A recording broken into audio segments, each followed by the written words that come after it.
problems, I got mine. You got $1, I got a dime. You got a family, wish I had mine. You got a home, I'm committing a crime. Come on, little buddy. Sleeping on the street in the car. My cat is not a movie industry cat. He would not be good at movies. He doesn't go off. Getting him to jump on my lap is even a hassle. Hey, hello there. Anyway, Kung Fu Cowboy, Richard Del Conner here. And going to be feeling Kung Fu Cowboyish more and more, but feeling painish more and more. Quick little story on that. I went and filled the pain prescription yesterday for the lidocaine, and then they said I need an authorization from my insurance company. I mean, I'm in pain right now. And an authorization can take 7 to 14 days. Now, they can put a rush on it and do it in 3 to 5. And, but, you know, I need this medication now. So I went to the receptionist in my radiation place today. And I told her, you know, how's it going with the authorization? And she goes, oh, okay, well, we just sent it in. They hadn't even sent it in. I don't know if it bounced back to them and then they have to send for the authorization or something. I don't know what happened, but it's a good thing I went to them because I think it was just sitting there. So I lost a whole day, you know, that they didn't even know what they needed to authorize. So anyway, I asked if she could rush it, but she said she couldn't figure out a way to do it. So anyway, kind of on my own for who knows how long till I get that pain medication. Now, the reason I'm kind of pointing this out is when I talked to the doctor, he made some kind of a cocky remark. Well, you're not the first one to go through this. You know, a lot of people have suffered just like this, so we know all the things you're going to feel. You know, and I am thinking today, well, after I couldn't feel, after I realized, you know, this was taken away. Well, if he's done this before, then he must have known that he should get the pre-auth, or maybe he doesn't. Maybe some insurance companies don't require the pre-auth. But the point being is, he still should have anticipated. If he knows I was going to be in pain at this point, you know, he said, oh yeah, you should be in pain by now. And then he should have maybe anticipated the prescription for it, is what I'm getting at. So in this case, you know, you always have to, you know, they only respond to your pain. Anyway, I'm still disappointed in that. I think they could have anticipated this better, prepared me better for that. Because he said it's going to get worse. He said it's going to get a lot worse. In fact, he said if I'm 1/3 through the program, it's going to probably be 3 times worse by the time I'm done. Okay, so anyway, chemotherapy, still no big deal, fortunately. In fact, I don't know, maybe I'll take my antihistamine medicine. I'm just trying to wonder if I need it, you know, because I don't seem to be responding with the, I've got the loss of appetite and everything. That could be the radiation too, I'm not sure. Anyway, just telling you what's going on so you got an idea. By the time we're done with this, hopefully I'll have a better understanding and I can explain what happened. And if you have to go through this experience, then I wish I'd heard this story maybe once. Maybe a long story. I'll try to keep it short. Anyway, in terms of my Kung Fu, I did a Kung Fu class yesterday, but it's really super hot. In fact, I'm all sweaty just from going to my appointment. It's, what is it now? It's not even, it's 9:54 in the morning and it's already 94 degrees out there, according to my phone or something like that. So yeah, I had the window down in my car. You're still just hot. You got the air blowing out my, you know, just air intake blowing. I mean, it's hot air. It's like, this is cooking me. So I rolled down the window. That's a little better having that much air going through. But anyway, it's pretty hot up here.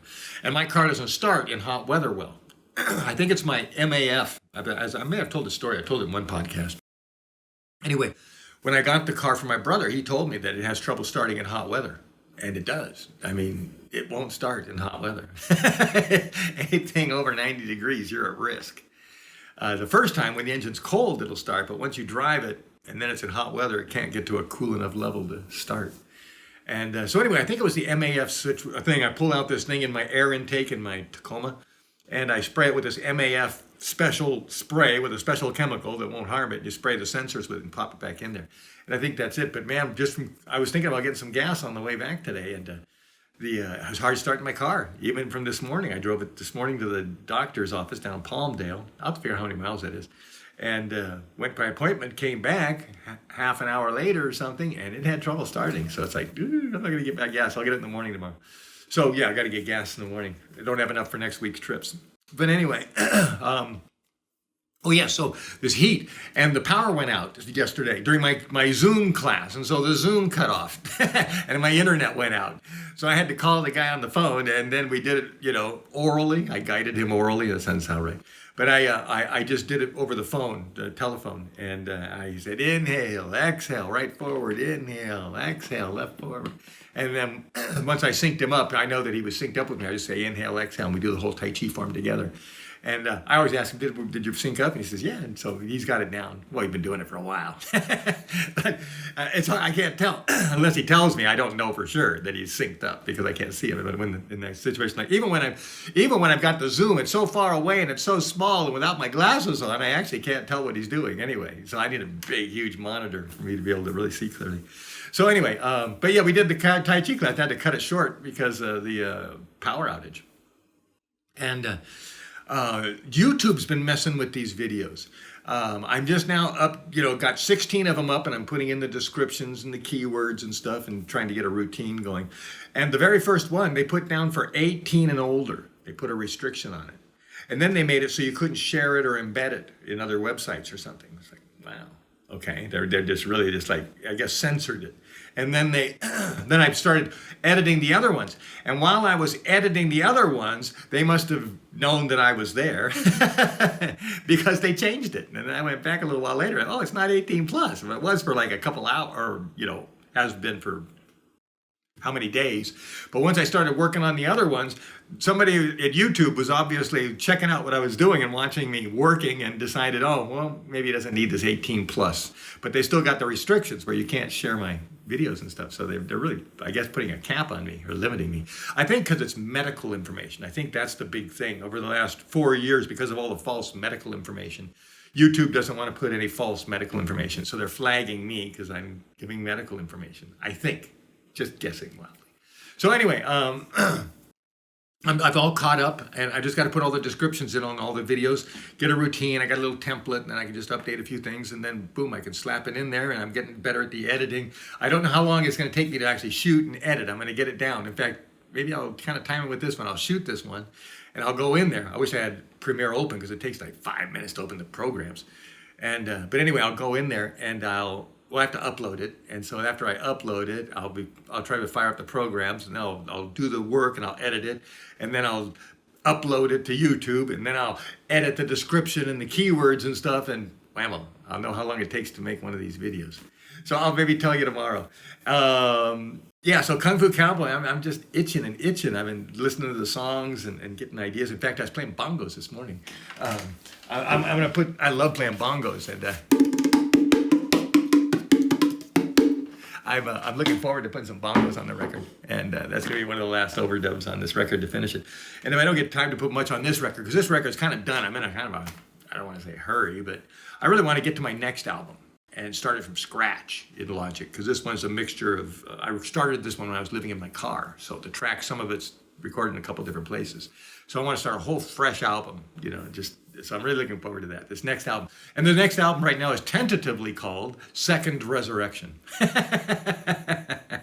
First album, Scorpion Resurrection, and then Second Resurrection. I don't know, what do we call the third one? Sacred Resurrection? This time I was prepared better. Real quickly, here we go. This is from the Tao of Taoism by me, Richard Del Conner, also known as Buddha Jen. Here, a picture on the back. Yeah, there's me with my kids doing Tai Chi in my backyard in Tahunga. That was called the House of Jen. I used to teach private lessons there. And one of my students came over and shot some videos of me with the kids there one day. But anyway, let's see, where were we? Number 9. Going to extremes is careless and unbalanced. All you adrenaline junkies out there, it's going to be a hard one to swallow. Going to extremes is careless. Remember that word careless, you have less care than you should, maybe less care about your well-being. And unbalanced. The desire to be motivated so far to do something dangerous means that you're really there's something wrong, there's something that's pushing you, there's something unbalanced that's causing you to go that direction. To display an outward lack of awareness reflects a deeper, I call it unbalance. Imbalance is probably it, but it's interesting because maybe I should stay at unbalance because of what we're talking about. We're talking about a life balance. So rather than an imbalance, which is something you can maybe weigh on a scale, this is a figurative balance. So unbalance.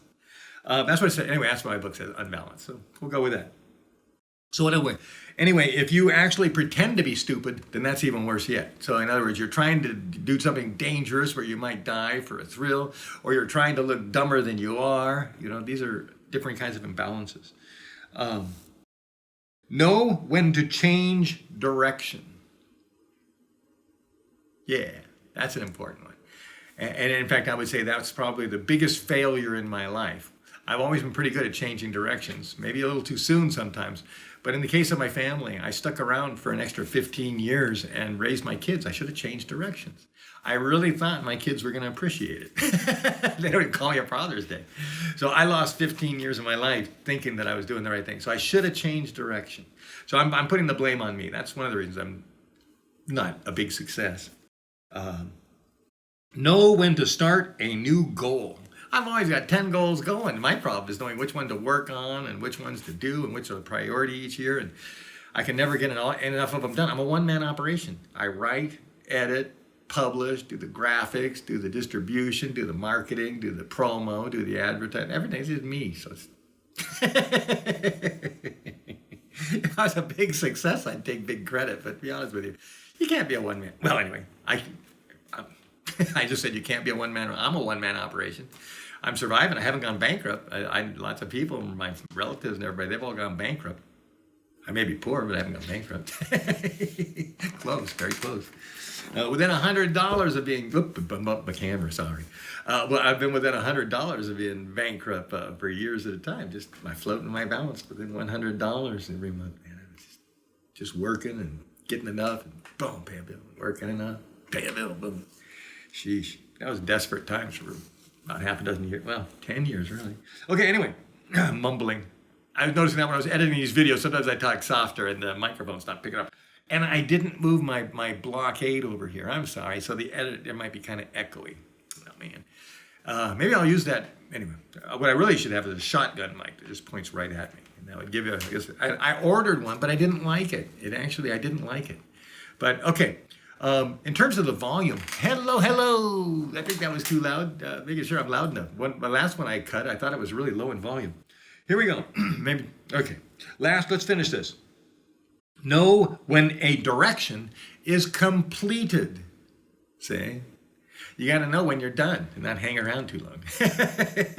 The ability to say goodbye. I wanted to write a book about that back in the 80s. And I realized the ability to say goodbye, how to leave a party, how to get out of a conversation, how to get out of meeting somebody on the sidewalk. What are the ways you can politely get out of the conversation without hurting people's feelings?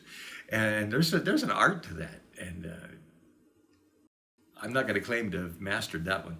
Okay, so let me read the whole thing again. I'll get out of here. Okay. Well, actually, we'll see how long this thing takes. Remember, I said it was like 9:54 when I started this video. So here we go. Okay. Going to extremes is careless and unbalanced.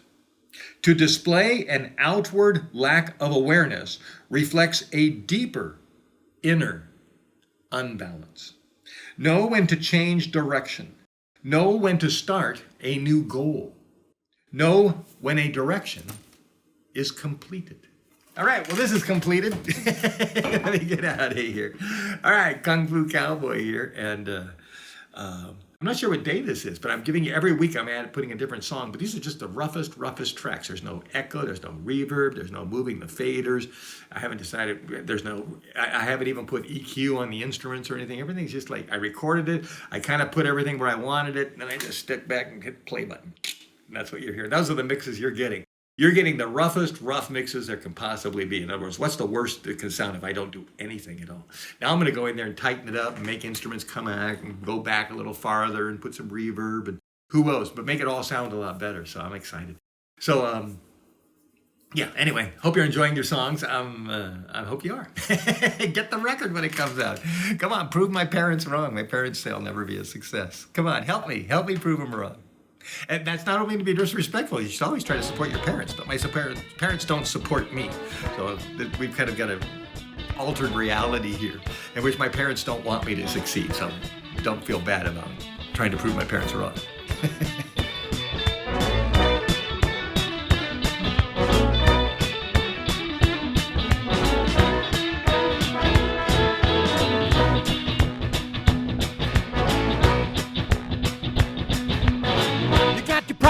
cause I got mine. You got $1, I got a dime. You got a family, wish I had mine. You got a home, I'm committing a crime.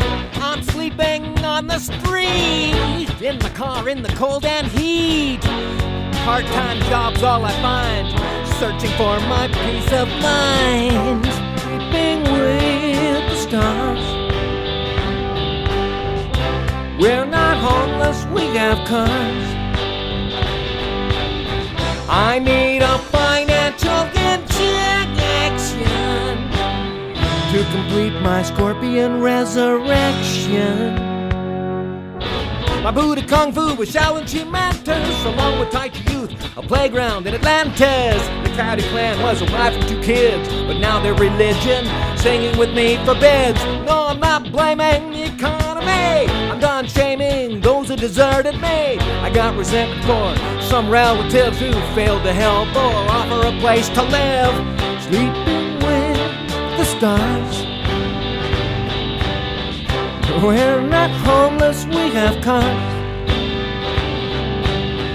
I need a financial injection to complete my scorpion resurrection. But now I see the blessing of what could have been much worse. If I'd let them support me, their advice would be my curse.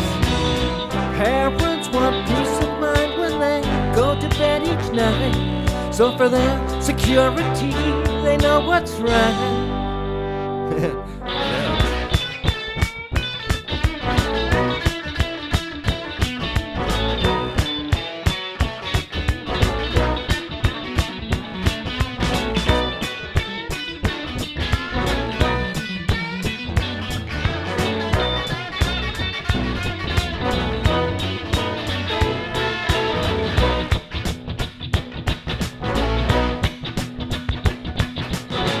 As I look back on the choices made, my parents only see how much I've paid. I haven't lived my life for money. I've been singing songs and writing poetry. I'm a man of multiple identities, so don't think you ever see all of me.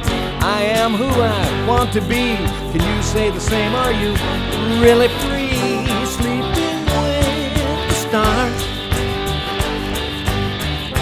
We're not homeless, we have cars.